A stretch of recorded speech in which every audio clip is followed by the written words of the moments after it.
Welcome, everybody. Thank you for joining today's discussion on Assembly Bill 1804 and 1805.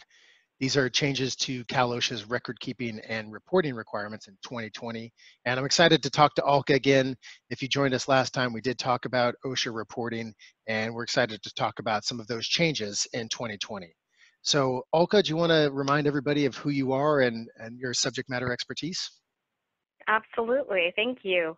My name is Alka Ramchandani-Raj. I'm an attorney at Littler Mendelson. I focus primarily on OSHA litigation and crisis prevention, which includes advice and counsel, developing policies, as well as handling litigation after a safety issue occurs in the workplace.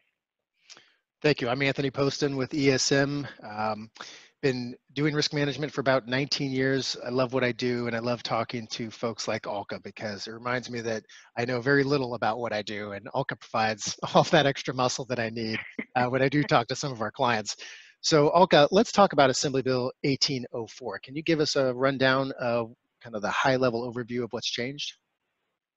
Sure. So there's been some critical changes with regards to reporting and recording requirements this year. Assembly Bill 1804 primarily discusses recording requirements. So one of the things that it discusses is that an employer must file Cal OSHA logs or an injury report, specifically the 300A form, with either the Department of Industrial Relations if they are a self-insured company, or with their insurer if they have insurance. And this is in relation to any workplace incident injury that occurs. The report needs to be filed within 5 days after the employer obtains knowledge of the injury and illness.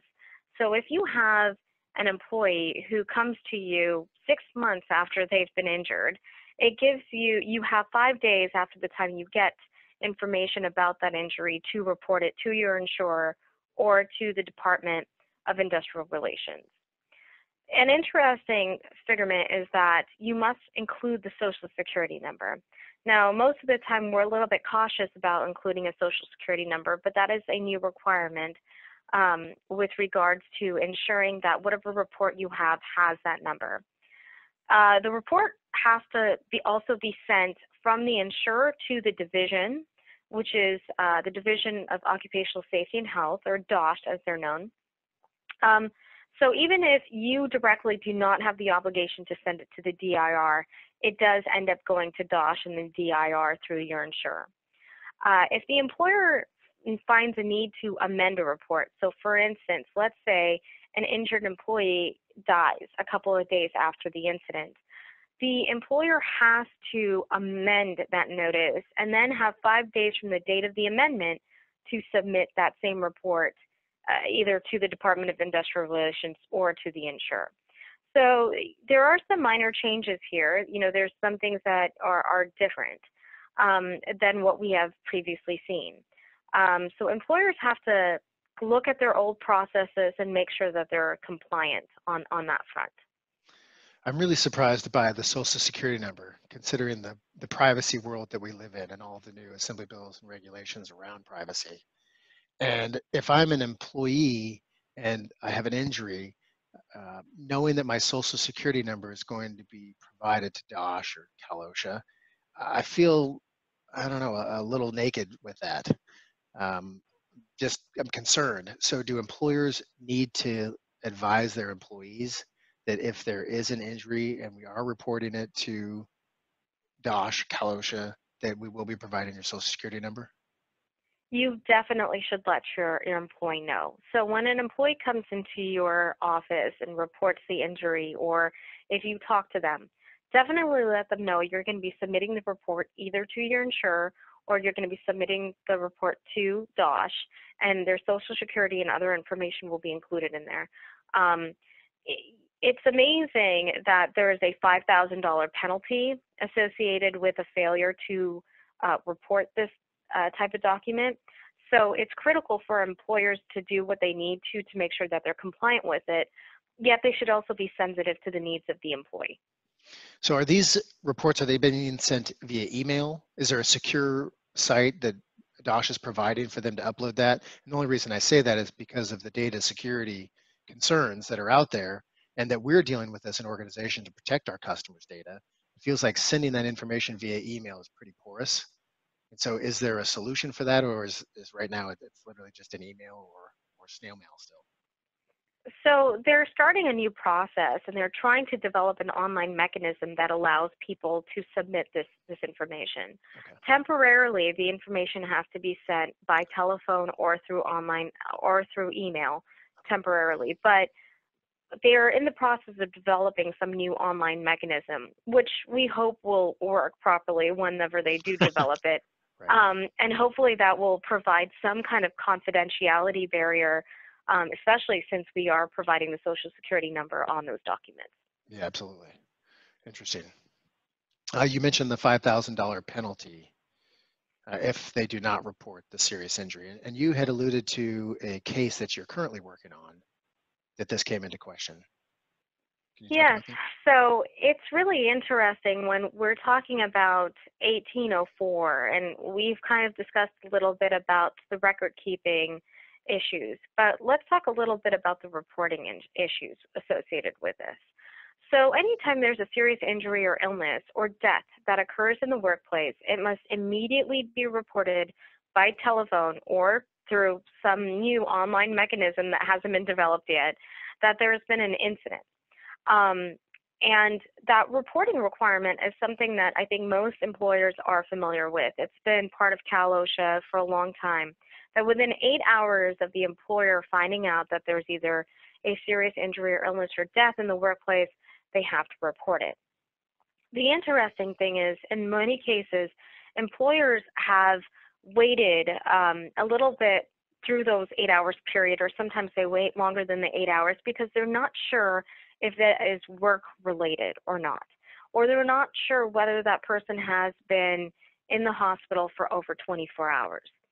Well, one of the new requirements is anytime there is a serious injury or illness or death that occurs in the workplace, whether it's work related or it's not work related, it must be immediately reported to OSHA, either by telephone or by email or soon by this online mechanism. And the critical thing is there's this change where OSHA now does not want the employer to make a determination if something is work-related. They want the reports that there's things happening in the workplace, and they want to make that deduction about whether it's work-related or not. So it's something for employers to really think about, to look at the reporting policies, to make sure that anytime there is a serious injury or illness that occurs in the workplace, it is immediately reported within those 8 hours to DOSH. That's an interesting nugget. So just to recap, error on the side of caution. If you are unsure, or even if you're sure, contact them. And that way you could avoid the potential $5,000 penalty, which I would imagine would open up to other potential exposures as well. Absolutely. And, it's amazing, and we've seen some case law recently in this area of the law as well, where even though there's no other violation, the fact and the injury itself is not work-related, an employer can be cited and fined for reporting late or not reporting the illness or not reporting the incident. So it's really critical that in abundance of caution, when the employer is not sure whether there's a hospitalization, whether the person falls within that serious category, that in abundance of caution, you always report. Interesting. Assembly Bill 1805. So moving past the reporting requirements, what's changed with 1805? So 1805, similar to what we were just discussing with serious injury or illness, this bill has removed the 24-hour minimum time requirement for qualifying hospitalizations, excluding those that are specifically for medical observation or diagnostic testing. It's basically changed the language of what a serious injury is and what a serious exposure is. So the bill deletes the language loss of a body member and replaces it with an amputation, because that's what we refer to it as, right? Whenever there is a loss of any part of the body, we call it an amputation. So they've kind of finally updated the language in the regulation, which is helpful. So that's one of the changes that they did. They recast the definition of serious exposure to include exposure of an employee to a hazardous substance in a degree or amount sufficient to create a realistic possibility that death or serious physical harm in the future could result from the actual hazard created by the exposure. So what they're really looking for when we're talking about serious exposure is they're looking for things like asbestos. Was the person exposed to enough asbestos that it can create a reasonable possibility of a serious injury in the future, or beryllium or silica, things that an employer could have employees exposed to in the normal course of the work, and having and further defining that so that it ensures that employees are covered even when there's a realistic probability in the future or realistic possibility in the future that the employee could have some kind of serious consequences because of the exposure. Wow, I could see this really impacting the construction business, especially with all the silica dust exposures, and then also restoration companies or mold or asbestos abatement companies. They'll need to evaluate those exposures even in more detail and make sure that they have an appropriate plan that complies with reporting as well as recognizing the exposure and providing the appropriate training to their staff. Absolutely. And you know, this definition and what we're seeing with the trends with DOSH is that they are broadening the scope of realistic probability to realistic possibility. Realistic possibility is definitely a lot broader than realistic probability. So we're seeing them move to a much more broader definition of what would fall within that regulation itself and what employers really need to do. Gives them a lot more room to maneuver, right, to make their citations more sticky, I guess. Absolutely. It's a bigger catch for them to penalize employers for sure. Right. So you're guilty, prove your innocence now. And by the way, we have these broader definitions that allows us to maneuver to make sure that when we do issue a citation, it's more likely to stick. All right. So here's the new serious injury or illness definition. Can you walk us through that? Sure. So the serious injury or illness definition now means an injury or illness occurring in the place of employment or in connection with any employment that requires inpatient hospitalization for other than medical observation or diagnostic testing, or in which an employee suffers an amputation, the loss of an eye, or any serious degree of permanent disfigurement, but does not include any injury or illness or death caused by an accident on a public street or highway unless the accident occurred in the construction zone. So what is one of the key takeaways from this new definition? Well, you don't have to wait 24 hours to see if it's a serious injury or illness. If someone is an inpatient and requires hospitalization even for less than 24 hours, if it's for something other than medical observation or diagnostic testing, you need to report it. So is DOSH staffing up to respond to all of these new reporting, well, the reporting expectations, I would imagine? There's got to be an assumption that there's going to be an increase. So should we expect to see a larger DOSH, Cal OSHA enforcement team or consultation team? Absolutely. Definitely probably not a consultation team, but definitely an enforcement team Right. where we're going to see a large increase with the number of inspectors and different people that are in charge of making these decisions as to how to enforce some of these activities. So as far as I have been able to tell, recent trend is they are staffing up. And now we move to serious exposure.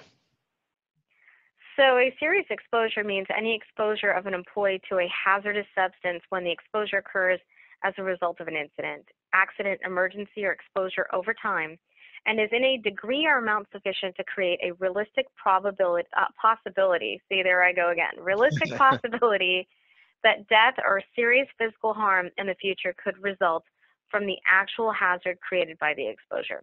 This is exactly what we were talking about a few moments ago, where we have employees that are exposed to silica, beryllium, or asbestos, or some other condition, some kind of other material that the PEL level could be high, and although the illness may not have any symptoms as of now, it is something that can appear later on in that person's medical history and medical health. And so it's important for employers to look at the definition of serious exposure and take precautions to make sure that they are reporting in consistent manner with what the regulation now requires. Yeah, just switching out those two words, probability and possibility. I mean, much broader definition with possibility. And so now we move into the complaint. So this was an interesting part of this assembly bill that I did not know. So I'm excited to hear a little bit more about your interpretation. So an interesting part of the confidentiality of an employee, it's something that we deal with a lot from the employer side, specifically relating to whistleblower complaints. When you have an employee call OSHA and make a complaint, the employee has the ability, and this is something that has been in action for a long time, but has not been codified the way it is right now.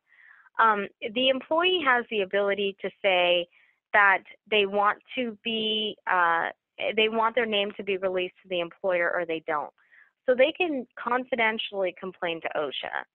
The critical thing with a whistleblower complaint or retaliation complaint is that you cannot respond to it, sometimes if you don't know who the complainant is. And OSHA will not disclose who that person is.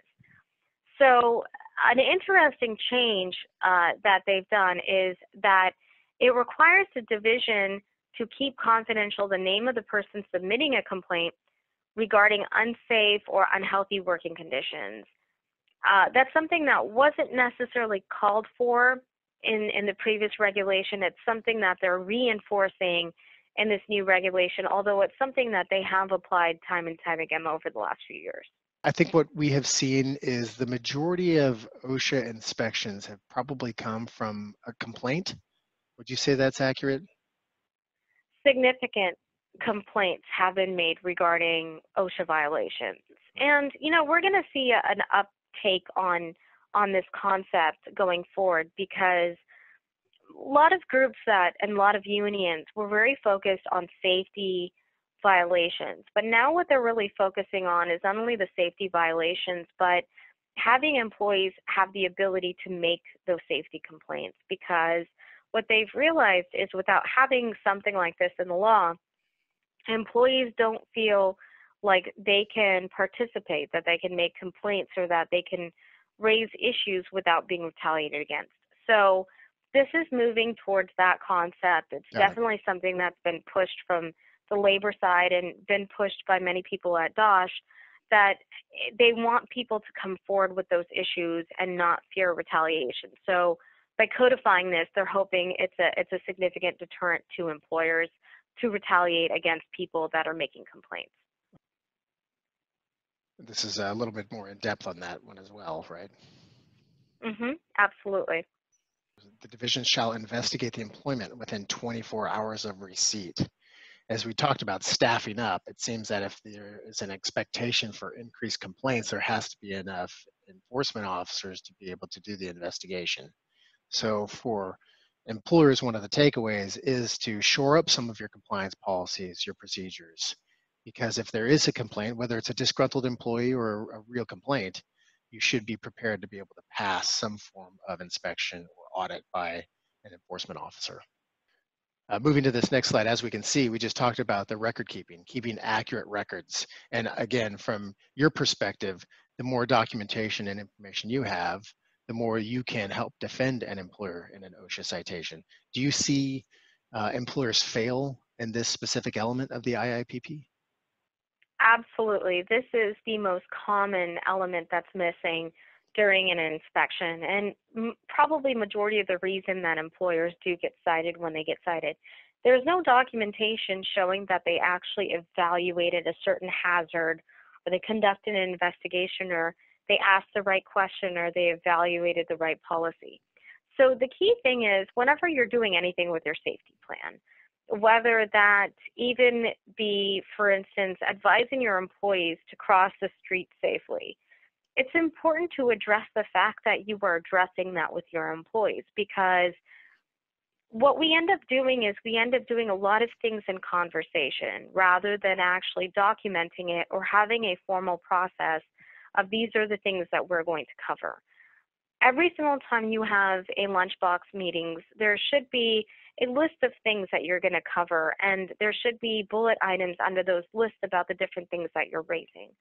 And that's common in no matter where you are. Sometimes some good ideas for documentation purposes are having things sent out in emails, having memos, having set schedules or set plans or set talking points that are distributed to your managers that then are explained to employees. So you have this consistent practice of documentation about what is being done and what is being concluded. OSHA always says, well, there's no guarantee that this has been discussed unless we see it in documentation. So document, document, document. We cannot preach that enough. If you didn't document it, you didn't do it. Exactly. So kind of concluding, coming to an end, what do employers do now? I think that's probably what most employers want to hear is all these new regulations, these new definitions. What do we do now with this information? So it's key now to go back, review your processes for record keeping and reporting. Make sure that it addresses whether you have to send those incident reports to the carrier or to the DIR. Make sure you're doing that in accordance with what the regulation says. Change your training, train your employers on how to, and train your managers on how to report and when to report. So as soon as someone is taken to a hospital and they are deemed an inpatient, you have to report it. That's a big change that a lot of the time managers do not get. Have more than one person there that can make that report, because sometimes if you've got that one person and that person's not there, the report is not made within 8 hours and it can cause a delay. So look at your policies. Make sure that your record keeping and reporting policies are updated and they're effective and they're properly implemented. Retrain your employers on these processes. Retrain them on the new definition of serious and the new definition of exposure. And when in doubt about contacting Cal OSHA about a serious injury error, take a place on the side of caution and report. Whenever possible, report something that could be deemed a serious injury or illness. I love these top two, because what I have found with some employers is there isn't clear communication channels, and here is a chance to revitalize those. Create some documentation around what the expectations are, provide managers with that training information. And a lot of times those managers will be contacting their HR teams or their operation managers about injuries.